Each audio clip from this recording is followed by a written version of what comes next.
Assalamualaikum everyone. I hope you all are doing good. So in today's class we'll discuss the concept of Venn diagram. So chapter number 3 हमने start किया हुआ है, exercises already upload की हुई हैं.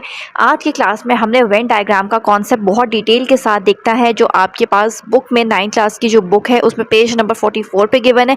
सबसे पहले हमारे पास वेन डायग्राम की डेफिनेशन आ जाती है. तो यहाँ पे इस पूरे पैराग्राफ में डेफिनेशन कहीं पे भी प्रॉपर नहीं लिखी हुई, तो डेफिनेशन सबसे पहले आपने प्रॉपर नोट डाउन कर लेनी है.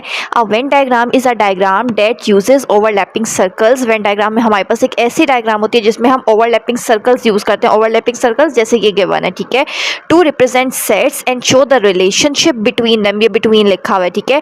ये हमारे पास जो सर्कल्स हैं ये क्या रिप्रेजेंट करते हैं, ये सेट्स को रिप्रेजेंट करते हैं. और हमें पता चलता है including their common and distinct element. Means के जब हम उसको शेड करते हैं तो हम देखते हैं कि हमारे पास कॉमन एलिमेंट्स कौन से हैं. डिस्टिंक्ट का मतलब होता है कि ऐसे कौन से एलिमेंट्स हैं जो उनमें कॉमन नहीं है, ठीक है.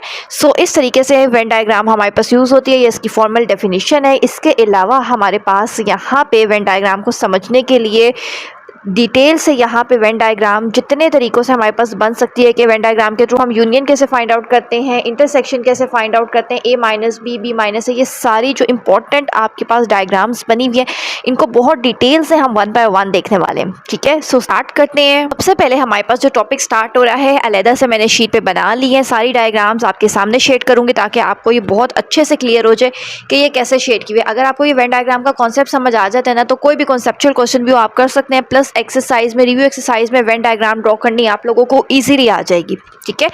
सो सबसे पहले हमारे पास वेन डायग्राम को हमने 2 पार्ट्स में डिवाइड कर दिए. सबसे पहले हमने देखना है कि अगर हमारे पास सेट्स डिसजॉइंट होते हैं तो उसके लिए डायग्राम कैसी बनती है, और अगर ओवरलैपिंग होते हैं तो उस डायग्राम कैसी बनती है. हमेशा वेन डायग्राम के लिए आपने एक रेक्टेंगल ड्रॉ कर लेना है, ठीक है. वो रेक्टेंगल रिप्रेजेंट करता है यू को, यूनिवर्सल सेट को. उसके अंदर हमने 2 सेट्स ले लेने हैं, ठीक है. अगर तो ए और बी आपके पास 2 सेट्स गिवन है, उसमें कुछ भी कॉमन नहीं है. मीन्स आपके पास एक सेट गिवन है ए विच इज़ 1, 2 एंड 3, और दूसरा सेट हमारे पास बी गिवन है ए बी सी. दोनों सेट्स में कोई भी एलिमेंट सेम नहीं है. इसका मतलब है कि दोनों सेट डिसजॉइंट हैं, ठीक है. हमें पता है ना, जब दोनों में कोई भी एलिमेंट सेम नहीं होता तो इस तरह के सेट को हम डिसजॉइंट सेट्स कहते हैं. तो इसी तरीके से अगर कुछ भी सेम नहीं है ना, तो इसकी वेन डायग्राम ऐसे बनेगी. मीन्स के सेट, ये जो सर्कल हम ड्रॉ करते हैं ना, ये सेपरेटली आपने ड्रॉ करने हैं. इसी तरह अब ओवरलैपिंग सेट्स का मतलब होता है अगर हमारे पास एक सेट लिखा हुआ है 1, 2, 3, इसी तरह दूसरा सेट बी लिखा हुआ है 3, 4 एंड 5. अब इन दोनों में एक एक एलिमेंट सेम है 3 और 3. अगर हमारे पास ऐसे सेट्स गिवन है जिसमें कुछ सेम है तो फिर उसकी डायग्राम कैसी बनेगी, उसमें हम सर्कल्स को ऐसे ओवरलैपिंग बनाते हैं. मीन्स के ए और बी में कुछ ना कुछ कॉमन आ रहा है, तो उसके लिए फिर हम सर्कल्स हमेशा कैसे बनाएंगे, ऐसे. अगर क्वेश्चन गिवन है, 2 सेट्स गिवन है, दोनों में कुछ भी कॉमन नहीं है, तो उनके सर्कल सेपरेट ड्रॉ होते हैं. और अगर दोनों में कुछ ना कुछ सेम आ रहा है तो उस तरह के सेट्स को ओवरलैपिंग सेट कहते हैं, और उसकी जो डायग्राम है वो ऐसे ड्रॉ हो जाती है, ठीक है. मेरे पास आगे ऑपरेशंस आ जाते हैं. मीन्स कि अगर हमने ए और बी का यूनियन लेना हो तो फिर हम उसको वेन डायग्राम के थ्रू कैसे रिप्रेजेंट करते हैं, ऊपर लिखे हुए हैं, ठीक है. ये दोनों डिसजॉइंट सेट है ना, डिसजॉइंट सेट्स गिवन है. तो सबसे पहले तो हमने क्या करना है, उसकी डायग्राम कैसे ड्रॉ होगी, ऐसे ड्रॉ होगी. मीन्स ए और बी जो है वो सेपरेट ड्रॉ हुआ है, ठीक है. वैसे यूजुअली जब हम वेन डायग्राम करते हैं ना, तो हम उसको ओवरलैपिंग सेट्स ही लेकर करते हैं. लेकिन अगर 2 सेट्स डिसजॉइंट है, उसमें कुछ भी कॉमन नहीं है, सेपरेट ड्रॉ कर लिए. अब आपने क्या फाइंड करना है, उसका यूनियन फाइंड करना है. तो जब यूनियन फाइंड करते हैं तो हम यही करते हैं ना, ऐसे नंबर्स, ऐसे एलिमेंट्स जो सेट ए में भी और बी में भी हो. तो फिर हमने क्या करना है, अगर हमें ए और बी का यूनियन फाइंड करना है ना, तो यूनियन का मतलब होता है वो सारे नंबर्स, वो सारे एलिमेंट्स जो ए में भी है, बी में भी है. इसका मतलब है अब हमने शेड करना है कि कौन सा एरिया बनेगा, सारा ए का एरिया और सारा बी का एरिया, ठीक है. क्यों, ए यूनियन बी का मतलब होता है सारा हिस्सा जो ए में भी हो और बी में भी हो. ए और बी का सारा सारा पार्ट हमने शेड कर देना. तो ऐसे हमारी जो डायग्राम है ना वो शेड हो जाएगी, ठीक है. इसी तरह अब साथ साथ ओवरलैपिंग करते हैं. अगर आपके पास इस तरह के सेट्स गिवन है, आपने ओवरलैपिंग सेट्स हैं, ठीक है. डायग्राम आपने ड्रॉ कर लिए कि वो ऐसे ड्रॉ होगी, रेक्टेंगल है और उसके सर्कल ऐसे होंगे. अब आपने शेड करके बताना है कि ए यूनियन बी में इसमें से कौन सा हिस्सा जो है वो बनेगा. ए यूनियन बी का मतलब होता है वो सारा हिस्सा जो ए में भी हो, बी में भी हो. तो कौन सा एरिया शेड हो जाएगा, ये वो सारा एरिया जो ए में भी है और बी में भी है. मीन्स ए और बी जो सर्कल्स है ना, वो पूरे सर्कल जो हैं वो ऐसे करके हमारे पास शेड हो जाएंगे. जब आप बुक पे ये चीज़ देखेंगे ना, बुक में भी सेम ऐसे ही डायग्राम्स ड्रॉ हुई हुई हैं. अगर सेट्स डिसजॉइंट है, यूनियन का मतलब हमेशा सेम होता है, यूनियन का मतलब सारे एलिमेंट्स, तो ए और बी पूरे पूरे हमने शेड कर देने हैं। और अगर इस तरह भी डायग्राम्स बन रही है, ओवरलैपिंग हम ड्रॉ करते हैं, तो ए यूनियन बी का मतलब होता है ऐसा हिस्सा जो ए और बी दोनों में हो, सारा हिस्सा। तो दोनों सर्कल्स को कंप्लीटली मैंने शेड कर दी है, ठीक है। इसी तरह अब इंटरसेक्शन पे आ जाते हैं। इंटरसेक्शन का मतलब होता है कि ऐसा हिस्सा एरिया आ रहा है जो ए में भी हो और बी में भी हो, ऐसा तो कोई नहीं है, ये ए सर्कल है और ये बी सर्कल है, दोनों अलग-अलग बने हुए, कोई भी हिस्सा ऐसा नहीं है जो ए में भी और बी में भी सेम नहीं आ रहा। इसका मतलब है कि इन दोनों में से कोई भी सर्कल हम शेड नहीं करेंगे। लेकिन अगर हमारे पास इस तरह के ओवरलैपिंग सेट्स हो, मीन्स कि अगर हमने इस तरह डायग्राम बनाई है, वेन डायग्राम हम लेते हैं, यूजुअली यही लेते हैं, ठीक है। रेक्टेंगल ड्रॉ किया है, ये यूनिवर्सल सेट है, आपने ए और बी इस तरह ओवरलैपिंग सेट्स बना लिए।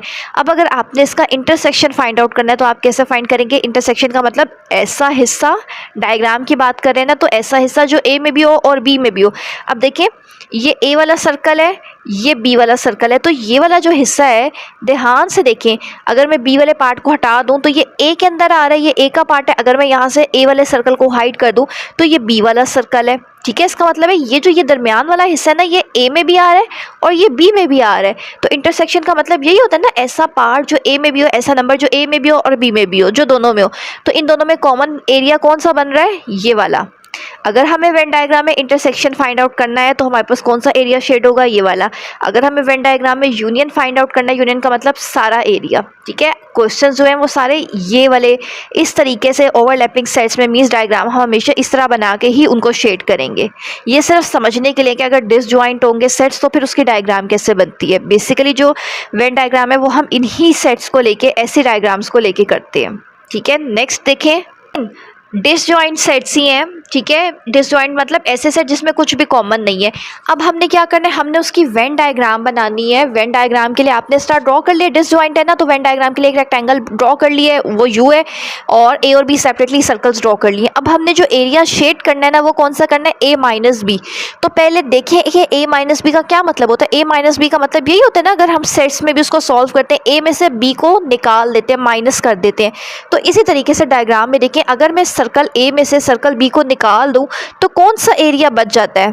कोई भी नहीं, क्योंकि ए अलहदा सर्कल है, बी अलहदा सर्कल है।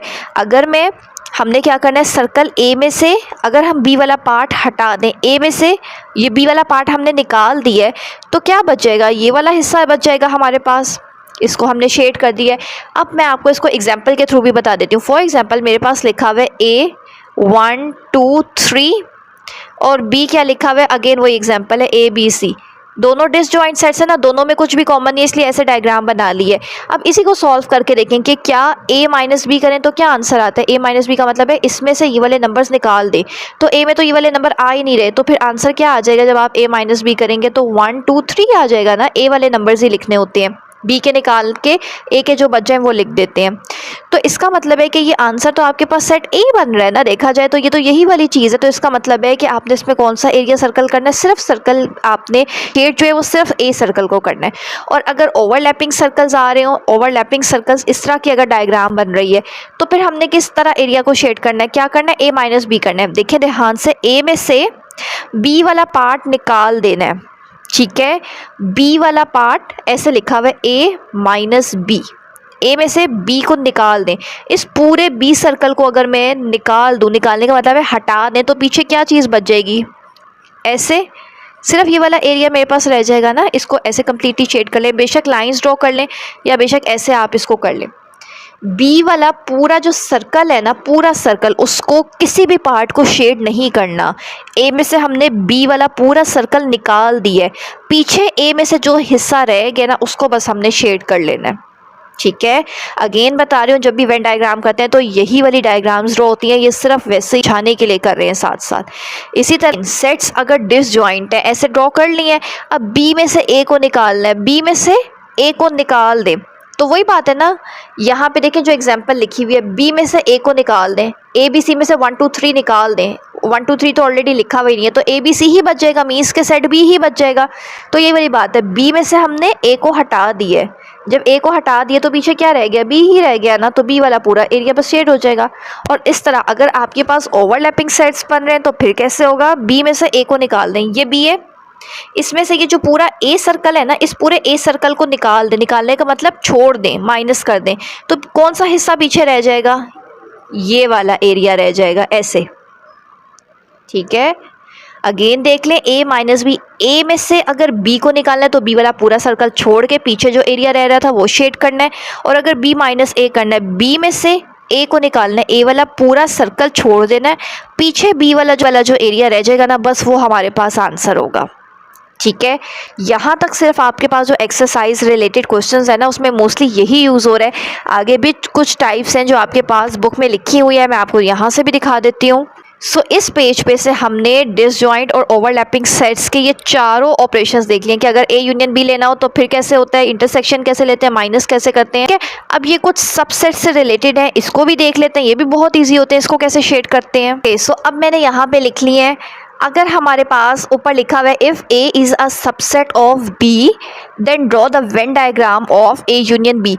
अगर ए बी का सबसेट है, सबसेट का मतलब होता है ए आपके पास सेट लिखा हुआ है 1 2 3, दो सबसेट्स हैं, और बी आपके पास लिखा हुआ है 1 2 3 4 5, तो हम कह सकते हैं ना कि A is a subset of B, के ए के सारे एलिमेंट बी सेट में हैं, ठीक है। ए के तीनों एलिमेंट्स बी सेट में आ रहे हैं ना, और बी सेट बड़ा है, तो इसका मतलब होता है कि ए हमारे पास सबसेट है बी का, ठीक है। तो इसको मैंने आपको एग्जांपल के थ्रू समझा दिया। अगर हमारे पास के लिखा हुआ है कि ए बी का सबसेट है, तो फिर उसकी डायग्राम कैसे बनेगी, ऐसे यूनिवर्सल सेट बनेगा। जो बड़ा सेट है ना, बी सेट बड़ा है, उसको बड़ा सर्कल बनाना होता है, और जो छोटा सेट है, जो जिस सबसेट बन रहा होता है, जैसे ए सबसेट बन रहा है, ए छोटा सेट है, उसको आपने बी के अंदर ऐसे बना लेना होता है। इसकी डायग्राम हमेशा ऐसे बनेगी। देखें तीनों चीज़ें जो भी आपने इस पे ऑपरेशंस परफॉर्म करने ना, हमेशा अगर ए बी का सबसेट है, इसका मतलब है ए छोटा सेट है, तो बी बड़ा सर्कल बनाए, ए को उसके अंदर आपने छोटा सर्कल बना लेना है। इसी तरीके से हमेशा ये चारों एक ही तरह के क्वेश्चन है, ए बड़ा बी बड़ा सर्कल और ए उसके अंदर छोटा सर्कल ड्रॉ कर लिए। अब हमने क्या करना है, इसको शेड करना है। क्या शेड करना है, ए यूनियन बी, ऐसा हिस्सा जो ए में भी हो और बी में भी हो, यूनियन का मतलब सारा हिस्सा जो ए में भी हो और बी में भी हो, तो क्या हो जाएगा, ये सारा कंप्लीट ऐसे शेड हो जाएगा। ऐसे ही है ना, वो वाला एरिया शेड करना है जो ए में भी हो और बी में भी हो। अगर मैंने इसका यूनियन लेना होगा तो ऐसे ही बनेगा ना, 1 2 3 4 5 सारा आ जाएगा। इसका मतलब है कि जब शेड करेंगे तब भी ये सारा आ जाएगा, पूरा आपने शेड कर देना है। इसी तरह अगर हमने इंटरसेक्शन लेना होगा तो फिर कौन सा एरिया बनेगा, इंटरसेक्शन का मतलब ऐसा एरिया जो ए में भी हो और बी में भी हो, कॉमन हो, दोनों में कॉमन होना चाहिए। तो ये बड़ा सर्कल है बी, इसी के अंदर तो ये छोटा सर्कल बनाया हुआ है। इसका मतलब है आप देखें इस तरह देखें, ये बी सर्कल पूरा है, ठीक है, पूरा है, फिर इसी के अंदर ए सर्कल बना दिया है, वो भी पूरा है। तो ऐसा एरिया जो दोनों में सेम आ रहा है वो ये वाला है ना, ये वाला एरिया अगर मैं ए सर्कल हटा दूं तो ये अंदर वाला सारा एरिया बी में भी है, और अगर मैंने ए सर्कल बना दिया तो उसका एरिया भी यही है। तो इसके अंदर ये वाला ऐसा एरिया आ रहा है जो दोनों में कॉमन आ रहा है, बी में भी है और ए में भी है। तो अगर हमारे पास ए सबसेट होगा बी का, मीन्स कि आपने डायग्राम ऐसी बनानी है, ए सबसेट है, ए छोटा सर्कल बनाए, बी बड़ा सर्कल बनाए, और उसमें से आपने शेड करना है। क्या शेड करना है, ए इंटरसेक्शन बी, तो उसमें ए इंटरसेक्शन बी क्या बनेगा, ये अंदर वाला छोटा सर्कल बनेगा। इसी तरह अब ध्यान से देखें, अगर हमने ए माइनस बी करना हो, ए में से बी को निकाल देंगे, ठीक है। अगर हम सेट ए में से बी को निकाल देंगे तो हमारे पास क्या बच जाता है। इसी तरह एग्जाम्पल के थ्रू देखते हैं, ए हमने लिया है 1 2 3, बी हमने लिया है 1 2 3 4 5, ठीक है। A is a subset of B, ये मैंने A is a subset of B की एग्जांपल ले ली है, ठीक है। अब क्या करना है, ए में से बी निकाल देना है। अब आप इसमें से ये वाले नंबर्स निकाल दें। अगर मैं 1 2 3 में से यहाँ ए में से ये बी वाले नंबर्स निकाल दूँ, 1 2 3 सेम आ रहे हैं ना, ये निकाल दिए, तो पीछे मेरे पास क्या आंसर बच रहा है, 0।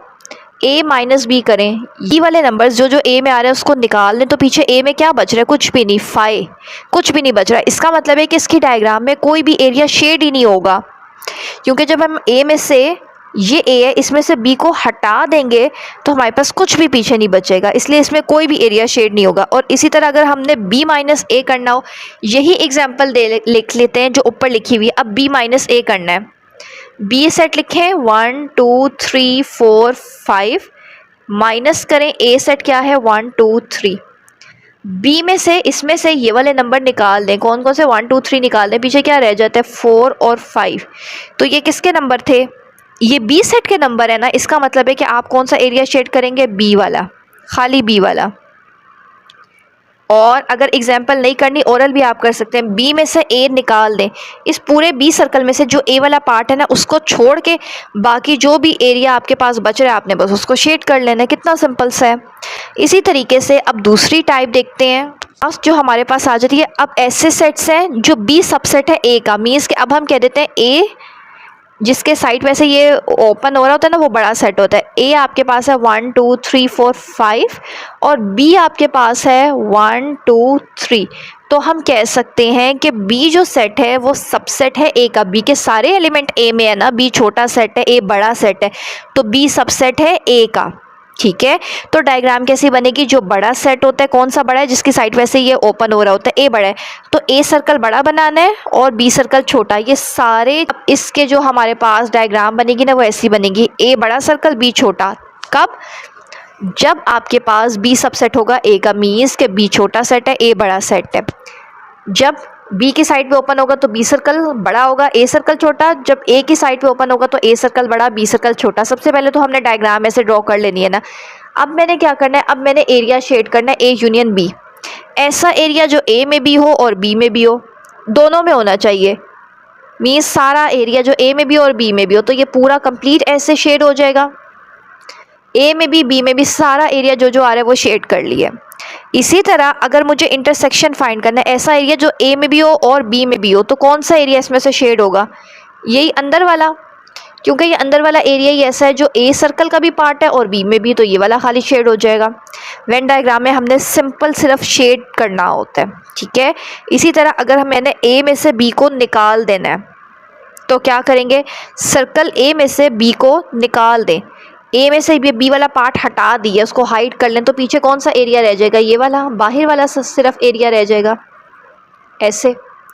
और लास्ट बी में से ए को निकाल देना है, बी में से ए को निकाल देना है। जो सर्कल में से ये वाला सर्कल हटा दिया, बी सेट क्या है ये देखें, बी सेट है 1 2 3, ए सेट क्या है 1 2 3 4 5, बी माइनस ए। बी में से ए वाले नंबर्स हटा दें, ए वाले कौन से नंबर है 1 2 3, तो बी का पीछे कोई नंबर बचा, कुछ भी नहीं बचा 5। जब भी आंसर 5 आ जाता है इसका मतलब है कि कोई भी एरिया शेड नहीं होगा। ठीक है, जब भी आपने छोटे सर्कल में से बड़े सर्कल को निकालना है तो कोई एरिया शेड नहीं होगा। बी में से हमने ए को हटाना है, छोटा सर्कल है उसमें से बड़ा सर्कल ही हटा दिया है। देखें ये छोटा सर्कल है ना, इसमें से बड़ा सर्कल हटा दें, तो ये बड़े के अंदर ही तो ये वाला पार्ट था ना। ये असल में ये पूरा जो ए सर्कल है ये पूरा सर्कल है, उसके अंदर ही तो हमने बी रखा है। अगर मैं बी में से ये बड़ा सर्कल ही हटा दूँ तो पीछे तो मेरे पास कोई भी एरिया नहीं बचेगा। तो इसका मतलब है कि इस डायग्राम में कोई भी एरिया शेड नहीं होगा। तो यहाँ पे हमारे पास इस तरीके से ये जो इस पेज पे ये सारी टाइप्स थी वो हमने कर ली हैं, बहुत डिटेल के साथ कर ली हैं। मोस्टली जो क्वेश्चन में यूज़ होंगी वो आपके पास ये ओवरलैपिंग वाली यूज़ होती हैं, ये वाली यूज़ होती हैं।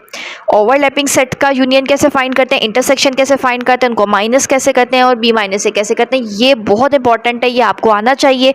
प्लस ये वाली चीज़ भी आनी चाहिए क्योंकि कॉन्सेप्चुअल क्वेश्चन में भी आपके पास कोई भी डायग्राम आ सकती है। तो ये बहुत डिटेल से मैंने आपको समझा दिया। आई होप अब आप लोगों को ये क्लियर हो चुका होगा।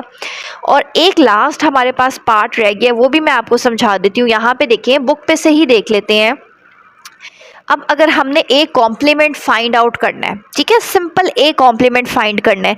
ए लिखा हुआ है ना, एक सेट है, तो आपने क्या करना होता है, यूनिवर्सल सेट ऐसे रेक्टेंगल ड्रॉ करें, वो यू होता है, रिप्रेजेंट करता है। एक सेट है खाली, तो उसके लिए सिर्फ एक ही सर्कल ड्रॉ करना है। अब ए कॉम्प्लीमेंट का क्या मतलब होता है, यू माइनस ए। पढ़ें कैसे, हम इसको बोलते हैं u माइनस ए। यू में से मतलब है सारा एरिया, यू में से हमने a को माइनस कर देना है, निकाल देना है।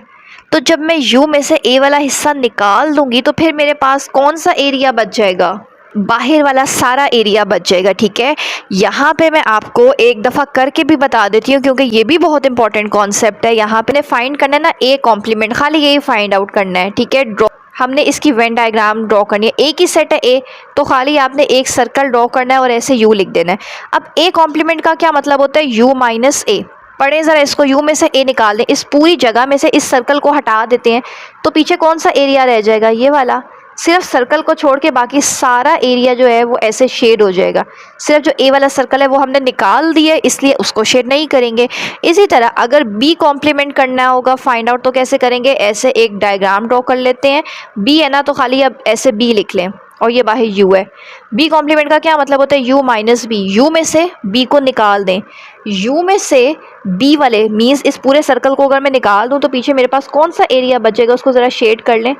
ये वाला, ये बाहर वाला जितना भी एरिया, ये तो ये जो शेडिंग होती है ना, ये रिप्रेजेंट करती है, ये हमारे पास वेन डायग्राम होती है। इसके थ्रू हम सेट्स को रिप्रेजेंट कर सकते हैं। सो यहाँ पे हमारे पास वेन डायग्राम का टॉपिक जो है वो कंप्लीट हो जाता है। आई होप आपको ये सारा कॉन्सेप्ट अच्छे से समझ आ चुका होगा। सो यहाँ पे भी हमारे पास कुछ पॉइंट लिखे हुए। The rectangle represent the universal set. Rectangle जो होते हैं वो यूनिवर्सल सेट को रिप्रेजेंट करते हैं। And the line circular region represent set ए। और अगर हमने खाली ए को रिप्रेजेंट करना है ना, कि ए को एरिया ए को शेड करे, तो खाली ए वाले सर्कल को शेड कर लें। And the remaining portion of rectangle represent a dash. इसमें उन्होंने एक ही डायग्राम में ना सब कुछ इकट्ठा बता दिया। अगर आपने खाली वेन डायग्राम में बताना है कि ए कहाँ है, तो खाली ए जो आपने सर्कल ड्रॉ किया उसको शेड कर लें। अगर आपने बताना है कि ए कॉम्प्लीमेंट कहाँ है, ए कॉम्प्लीमेंट का मतलब होता है इस सर्कल को छोड़ के बाकी सारा एरिया, तो इन्होंने इस यहाँ पे बाहर वाली जगह पे ए कॉम्प्लीमेंट लिख दिए कि ये बाहर वाली जो जगह है ये ए कॉम्प्लीमेंट को शो करेगी। ठीक है, सो यहाँ पे हमारा वेन डायग्राम का कॉन्सेप्ट जो है, जो भी इंपॉर्टेंट पॉइंट्स है वो क्लियर हो चुके हैं। आई होप आपको ये लेक्चर अच्छे से सीखा होगा। स्टिल कोई कन्फ्यूजन है तो आप कमेंट सेक्शन में ज़रूर पूछ सकते हैं। प्लस इस टॉपिक को बहुत अच्छे से प्रिपेयर करना है आप लोगों ने, क्योंकि इसमें से बहुत सारे एक्सरसाइज क्वेश्चन भी हमारे सॉल्व हो जाएंगे और रिव्यू एक्सरसाइज में से क्वेश्चन जो हैं वो भी इसकी हेल्प से सॉल्व होंगे। सो चैनल पे न्यू है तो चैनल को लाजमी सब्सक्राइब कर लीजिए, वीडियो को लाइक एंड शेयर लाजमी कर लीजिए। आगे आने वाले नेक्स्ट लेक्चर में हम चैप्टर नंबर 3 की एग्जाम्पल्स करने वाले हैं, तो स्टे कनेक्टेड विद अस।